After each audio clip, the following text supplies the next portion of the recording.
Oi, pessoal! Eu sou o professor de Física Gustavo Santana e na aula de hoje a gente vai falar sobre polias móveis. Qual é a grande diferença que a gente vai ter aqui em polias móveis que a gente não tinha em polias fixas? É que agora a gente vai poder reduzir a força necessária para erguer um objeto. Então, a gente vai conseguir utilizar uma força menor do que é o peso do objeto e ainda assim a gente vai conseguir erguer esse objeto. Suponha que eu tenha, por exemplo, um objeto de 200 quilogramas e eu preciso conseguir erguer esse objeto de 200 quilogramas. Só que eu não sou forte o suficiente, eu não tenho força suficiente para aplicar uma força de 2.000 newtons, 200 quilogramas, vezes uma aceleração gravitacional de 10 metros por segundo ao quadrado. Então, eu não consigo aplicar uma força de 2.000 newtons. O que eu posso fazer? Eu posso criar um sistema e nesse sistema deve existir uma polia móvel, pelo menos. Então, se eu coloco no meu sistema uma polia móvel, a força necessária para erguer esse objeto vai ser a metade do peso. Então, se eu tenho um peso de 2.000 newtons, se o meu sistema tiver algumas polias fixas e a quantidade de polia móvel for igual a 1, então a força necessária vai cair pela metade. 2.000 newtons dividido por 2 é igual a 1.000 newtons.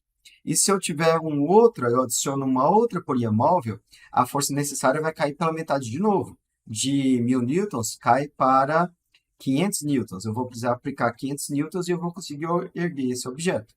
E se eu aplicar uma outra polia móvel, adicionei outra polia móvel no sistema, 3 polias móveis, então a força necessária vai cair de novo. 500 newtons vai para 250 newtons. Então, eu vou conseguir diminuir a força necessária para erguer o objeto, e isso é a grande diferença, é isso que a gente vai ter de resultado muito interessante aqui em polias móveis, e esse sistema é utilizado para erguer objetos muito pesados, como você está vendo uma obra civil, uma construção de uma grande obra, de um grande prédio, você vê aqueles guindastes. No sistema de guindaste, você vai ver tipos de sistema com polias móveis no formato mais compacto do que a gente vai ver aqui, mas existe e a gente vai ver, inclusive, questões com esse formato mais compacto. Então, isso que a gente tem de muito interessante e a gente vai ver que a gente vai conseguir mostrar que opa, a força necessária para erguer um objeto, eu tenho um objeto de peso P. Eu tenho um objeto de peso P. A força necessária para conseguir erguer esse objeto P vai ser igual a essa força P dividido por 2 elevado a N, em que N é o número N é o número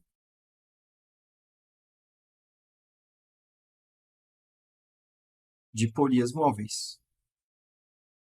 Não é número total de polias, não é o número de polias fixas, é o número de polias móveis. É o número de polias que vão poder se movimentar no sentido de translação ao longo da vertical. Aqui no meu sistema, olha esse desenho aqui. Aqui nesse primeiro sistema, nessa primeira figura, eu tenho eu tenho uma polia fixa que passa por uma polia móvel. Olha que interessante. Então, aqui eu tenho uma polia fixa, essa polia está presa no teto. Aqui eu tenho uma polia fixa e aqui eu tenho uma polia móvel. Veja como é que é a explicação dessa redução da força necessária para erguer o objeto. Nessa corda, a gente viu que nessa corda, ao longo de toda ela, a força de tração é a mesma. Se essa pessoa exerce uma força F, a força de tração na corda inteira é igual a F. Sendo assim, como é possível eu erguer, aplicando uma força F, eu consigo erguer um objeto com uma força-peso maior do que F?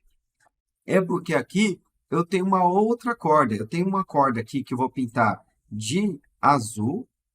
Nós temos essa corda pintando de azul que passa pela polia fixa, passa pela polia móvel e vai até o teto. E uma outra corda que eu vou pintar de vermelho. Eu tenho duas cordas diferentes.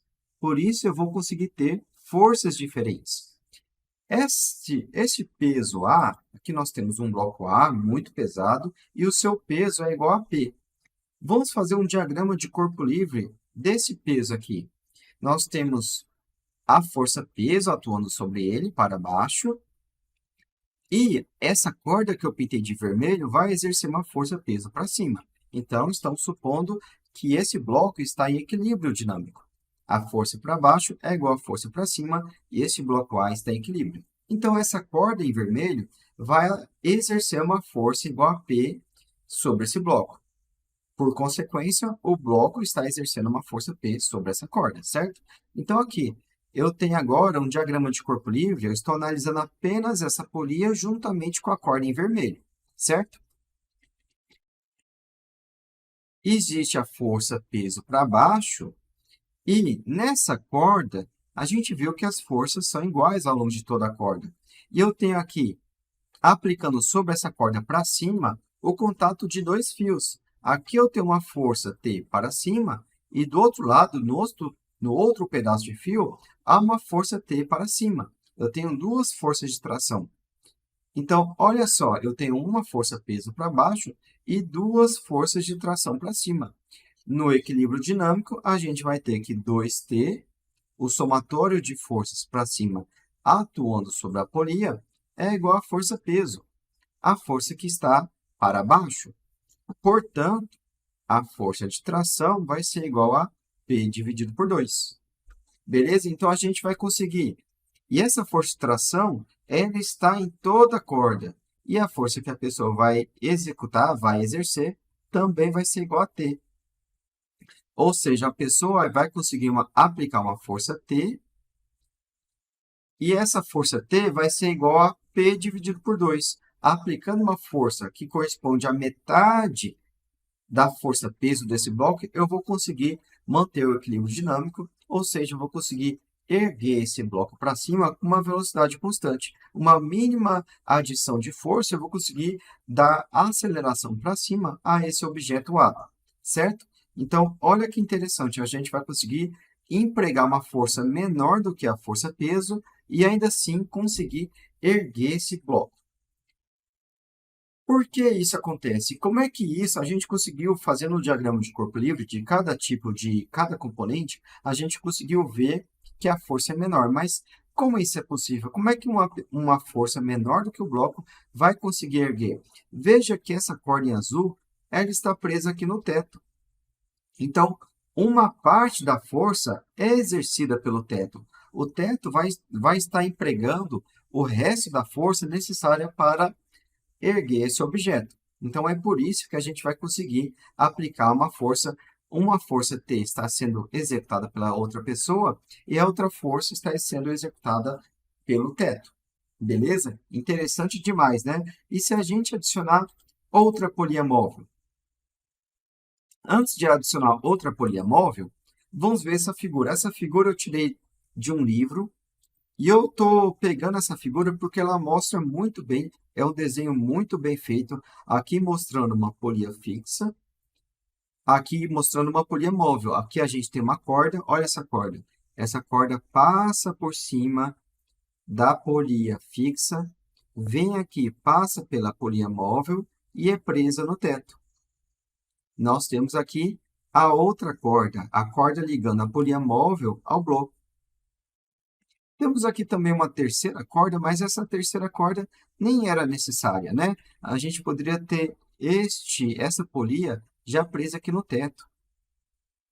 Se eu deslocar essa polia aqui para cima, ela já poderia estar presa aqui no teto. Ela não vai fazer diferença, essa corda aqui não. O que importa é essa corda que passa pelas polias, e essa outra corda que está vindo da polia móvel e presa ao bloco. Vamos fazer análise? Aqui eu tenho um peso P, que é dado pela massa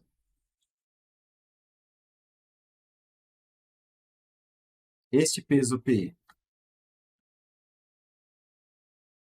Aqui, sobre o bloco, tem um peso P, que é dado pela massa vezes a aceleração da gravidade. Então, sobre essa polia móvel, existe essa força para baixo, que é a massa vezes a aceleração da gravidade. E está atuando para cima duas forças iguais a T, cada uma cada um referente a um pedaço dessa corda. Aqui, nessa pedaço dessa corda, a força para cima, desse outro lado, a força também é para cima. E vamos chamar essa força de T, força de tração. Nós temos que o somatório das forças para baixo, vamos analisar isoladamente essa polia. Nós temos uma polia móvel, sobre o seu eixo é aplicada uma força P, que é dada pela massa vezes a aceleração da gravidade, e sobre essas duas extremidades nós temos a força de tração. Caso aqui nós tenhamos o equilíbrio dinâmico, a somatória das forças para cima é igual à força para baixo, ou seja, a força de tração é igual à massa vezes a aceleração da gravidade dividido por 2. Beleza?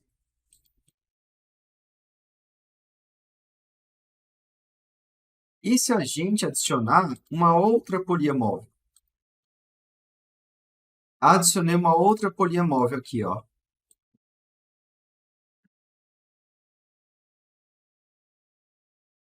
Vamos fazer uma análise. Agora a gente tem uma corda, ela passa pela polia fixa.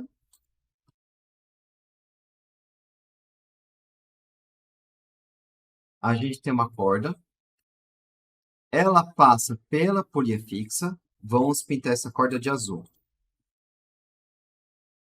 A pessoa está segurando a corda azul, ela passa pela polia fixa, passa por baixo dessa polia móvel e vai até o teto. Nós temos uma segunda corda, que eu estou pintando de vermelho. Ela vem da polia móvel, passa por outra polia móvel e vai para o teto.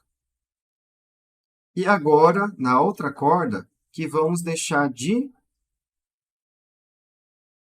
cor verde. Essa outra corda vem dessa segunda polia móvel e vai até o bloco A. Vamos analisar essa polia móvel que vamos chamar de polia móvel 1. E essa polia móvel vamos chamar de polia móvel 2. Sobre a polia móvel 1, a gente tem o seguinte. Sobre a polia móvel de número 1, nós temos, nas suas extremidades, duas forças para cima.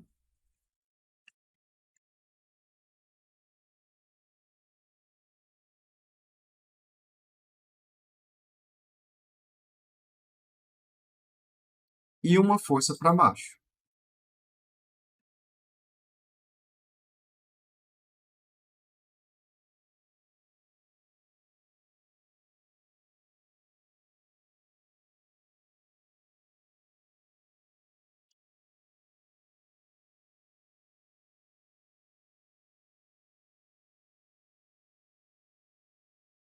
DCL da polia móvel 1.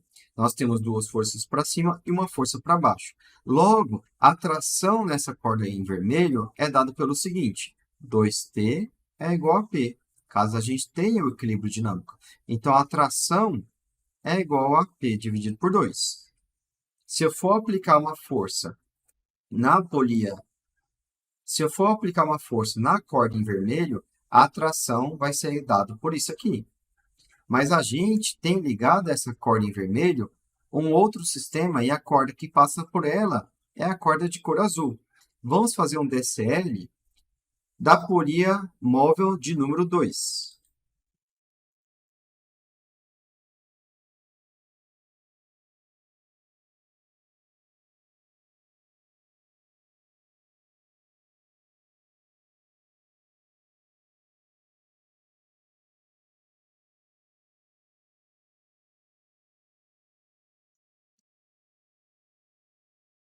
Sobre essa polia,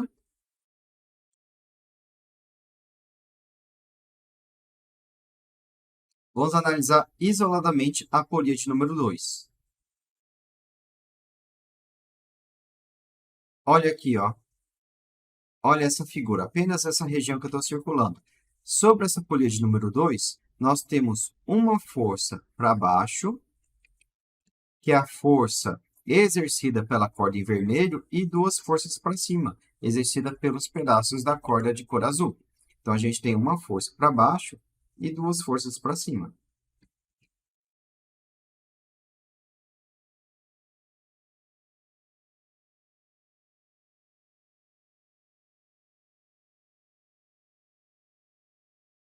A força para baixo é a tração que está atuando sobre a corda em vermelho, e a gente viu que vale P sobre 2. Aqui nós temos para baixo a força P dividido por 2. E para cima a gente tem uma força que a gente vai chamar de F. Que, inclusive, é a força que a pessoa está aplicando, já que ela está puxando a corda de cor azul. Para que haja o equilíbrio dinâmico, 2F, a soma das forças para cima, é igual a P sobre 2, que é a força para baixo. Logo, F é igual a P dividido por 4. Ou F é igual a P dividido por 2 elevado a 2, 2 ao quadrado. Por que a gente está escrevendo dessa maneira? Porque a quantidade de polias móveis vai corresponder a este expoente do denominador. Então, se a gente adicionasse aqui 3 polias móveis, a gente ia ver que a força necessária seria igual a P dividido por 2 ao cubo. Se a gente tivesse 4 polias móveis, seria P dividido por 2 elevado à quarta potência. Se a gente tivesse 5 polias móveis, seria P dividido por 2 elevado à quinta potência. Então, na fórmula F igual a P dividido por 2 elevado a N, N é a quantidade de polias móveis e F é a força que eu preciso empregar para conseguir erguer um bloco de peso igual a P. Então, se você quer saber a força necessária para erguer um bloco de peso igual a P, a gente vai calcular a força é igual a P dividido por 2 elevado a N, em que N é o número de polias móveis. Caso você não lembre dessa fórmula, você vai sair fazendo o diagrama de corpo livre de cada polia móvel e você vai chegar a essa conclusão. Mas existem questões que a quantidade de polias é muito grande, então lembrar dessa fórmula vem a calhar.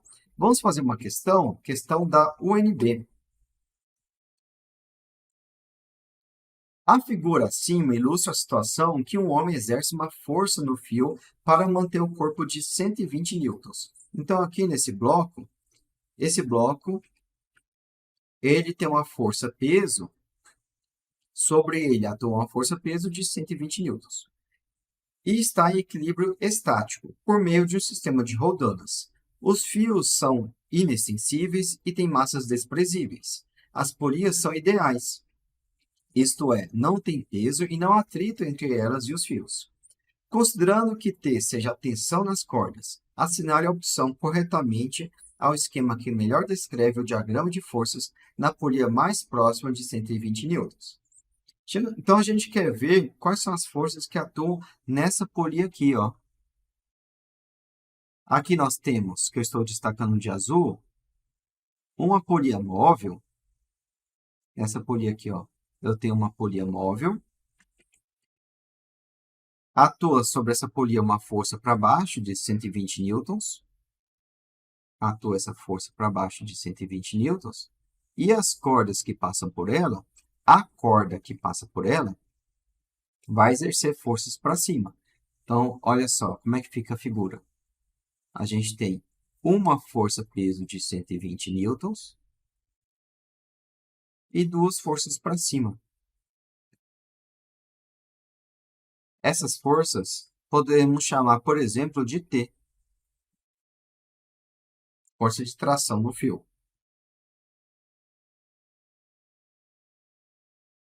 E a gente tem que 2T é igual a 120, ou T é igual a 120 dividido por 2. Se eu chamar, a questão está chamando a força para baixo de T, né? Se para baixo eu tenho a força T, então para cima eu vou ter T dividido por 2.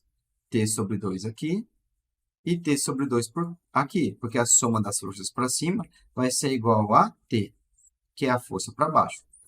A soma das forças para cima é igual à força para baixo. T sobre 2 mais T sobre 2 é igual a T. Então, a alternativa correta é a letra B. Nós temos forças T dividido por 2 para cima e uma força igual a T para baixo. Próxima questão. Nessa mesma figura, para o mesmo enunciado, força 120 newtons, nós temos a seguinte assertiva. Para que o corpo de 120 newtons se mantenha suspenso em equilíbrio estático, a força que o homem exerce no fio deve ser superior a 30 newtons. Vamos fazer essa questão de duas maneiras. Primeiro, é contando a quantidade de polias fixas, ou melhor, de polias móveis. Essa primeira polia aqui em cima, ela é fixa, ela está presa no teto. Já essa polia móvel, ela está solta, ela consegue se mover ao longo da vertical. Essa outra polia também consegue se mover ao longo da vertical. Não tem nada rígido, fixo, prendendo ela ao teto, né, ao chão. Então, e essa terceira polia fixa também pode se mover ao longo da vertical. Portanto, nós temos uma, duas, três polias móveis. Podemos contar 3 polias móveis. A força necessária para erguer o objeto vai corresponder ao peso do objeto dividido por 2 elevado a n, em que n é o número de polias móveis. Essa força é igual ao peso do objeto de 120 newtons dividido por 2 elevado a 3, já que são 3 polias móveis. Isso é igual a 120 newtons dividido por 2 ao cubo. 2 ao cubo vale 8. Então, nós temos 120 dividido por 8. Isso é maior ou menor do que 30 newtons. 30 newtons vezes 8, 8 vezes 0, 0. 8 vezes 3, 24. Se a gente tivesse 240 newtons dividido por 8, a gente ia ter resposta igual a 30. 240 dividido por 8 é igual a 30. Então, 120 dividido por 8 é menor do que 30. Isso aqui, a força necessária é inferior a 30 newtons. Outra opção é dividir 120 dividido por 8. 120 dividido por 8 é igual a 12 dividido por 8 é igual a 1. 1 vezes 8, 8. 12 menos 8, 4. 40 dividido por 8 é igual a 5. Nós temos que a força necessária é igual a 15 newtons, menor do que 30 newtons. Certo? A alternativa errada fala que é superior a 30 newtons. Falso, é igual a 15 newtons.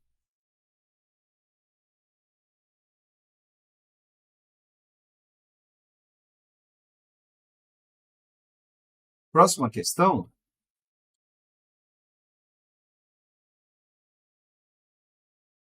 Próxima questão, Enem. Questão do Enem. Uma invenção que significou um grande avanço tecnológico na antiguidade, a polia composta ou associação de polias, é atribuída a Arquimedes. O aparato consiste em associar uma série de polias móveis a uma polia fixa. A figura exemplifica um arranjo possível para esse aparato. Então, aqui nós temos uma figura que dá um exemplo.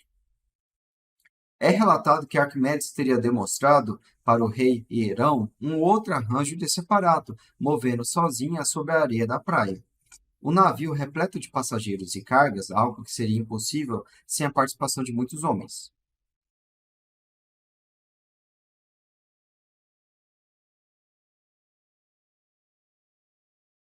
Então, é relatado que Arquimedes teria demonstrado para o rei o outro arranjo desse aparato, movendo sozinho sobre a areia da praia um navio repleto de passageiros e cargas, algo que seria impossível sem a participação de muitos homens. Suponha que a massa do navio era de 3.000 quilogramas, que o coeficiente de atrito estático entre o navio e a areia era de 0,8 e que Arquimedes teria puxado o navio com a força F paralela à direção do movimento de módulo igual a 400 newtons. Considere que os fios e as polias ideais, a aceleração da gravidade é igual a 10 metros por segundo ao quadrado e que a superfície da praia é perfeitamente horizontal. O número mínimo de polias móveis usado nessa situação por Arquimedes foi igual a quanto? Então, a gente tem o seguinte. Então, a gente tem uma superfície da praia perfeitamente horizontal. Aqui nós temos a superfície da praia. Nós vamos ter um navio, é isso mesmo? É um navio. A gente vai adicionar aqui um navio.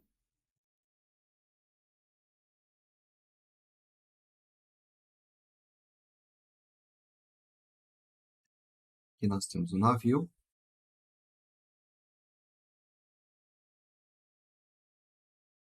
Nós temos um navio.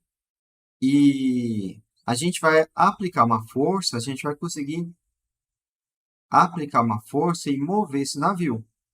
Esse navio tem uma força, peso, de 3.000 quilogramas vezes a aceleração da gravidade. A força-peso é igual a 3.000 vezes 10, é igual a 30.000 newtons. A força normal, como a superfície é horizontal, e não há nenhuma outra força vertical, a força normal também é igual a 30.000 newtons. Dá para ver aí? Então, nós temos uma força para baixo de 30.000 newtons e uma força para cima de 30.000 newtons. Existe uma força para a direita, no meu desenho está para a direita, igual a F. Existe uma força para a esquerda, igual a FAT.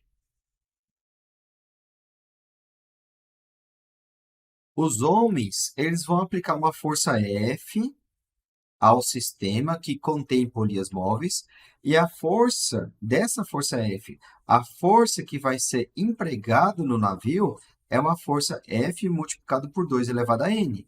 A gente tem aqui um cenário oposto ao que a gente viu nas questões, nos exemplos passados.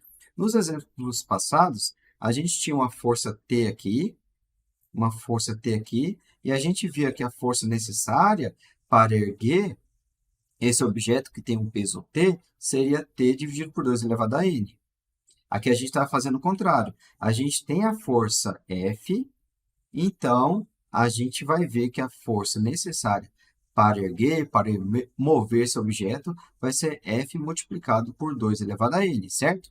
Então, a força que está exercendo nesse meu desenho da direita, essa força F, nós temos uma força para a direita, que é F multiplicado por 2 elevado a n.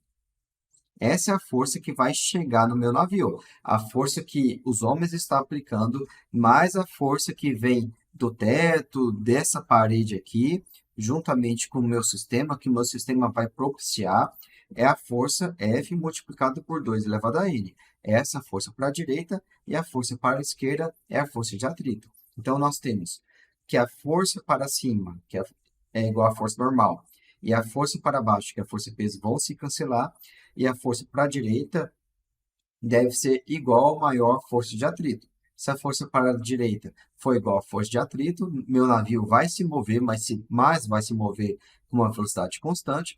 Se a força F multiplicado por 2 elevado a n é maior do que a força de atrito, nós vamos mover para a direita num movimento acelerado. Então, nós temos isso. F multiplicado por 2 elevado a n deve ser maior ou igual à força de atrito. F é de 400 newtons. 400 newtons multiplicado por 2 elevado a n deve ser maior ou igual à força de atrito, que é o coeficiente de atrito 0,8, vezes a força normal, que é de 30.000 newtons. 400 vezes 2 elevado a n é maior ou igual a 0,8 vezes 30.000, corresponde a 8 vezes 3.000. Eu multipliquei 0,8 por 10 e dividi 30.000 por 10. 2 elevado a n vai ser maior ou igual a 8 vezes 3.000 dividido por 400. Corta esse zero e esse zero com dois zeros aqui de cima. Ficamos com 8 vezes 30 dividido por 4. 8 dividido por 4 é igual a 2. 2 elevado a n é maior ou igual a 2 vezes 30. 2 elevado a n é maior ou igual a 60. 2 elevado a n é maior ou igual a 60. 2 elevado a n é maior ou igual a 60. Bom, o que a gente faz agora? Vamos ver quanto que é. Vamos aqui nesse canto esquerdo. Dá para ver aqui na tela. Vamos ver aqui nesse canto esquerdo. 2 ao quadrado é igual a 4. Logo, 2 elevado à quarta potência é igual a 2 ao quadrado vezes 2 ao quadrado, certo?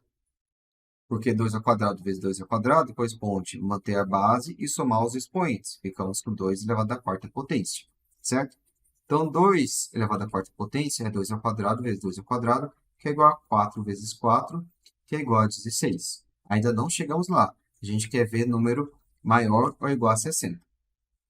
Multiplicando, então, vamos fazer 2 elevado à sexta potência. Vai ser 2 ao quadrado vezes 2 ao quadrado vezes 2 ao quadrado. Ou 2 elevado à quarta potência vezes 2 ao quadrado. Isso é igual a 16 vezes 4. Vai passar, não vai? Vamos ver, então, vamos com mais calma. Olha só. 2 elevado à quarta potência, a gente viu que vale 16. Multiplicando por 2, a gente vai ter 2 elevado à quinta potência. 16 vezes 2 é igual a 6 vezes 2, 12. Vai 1, 2 com 1, 2 com mais 1, 32. E 2 elevado à sexta potência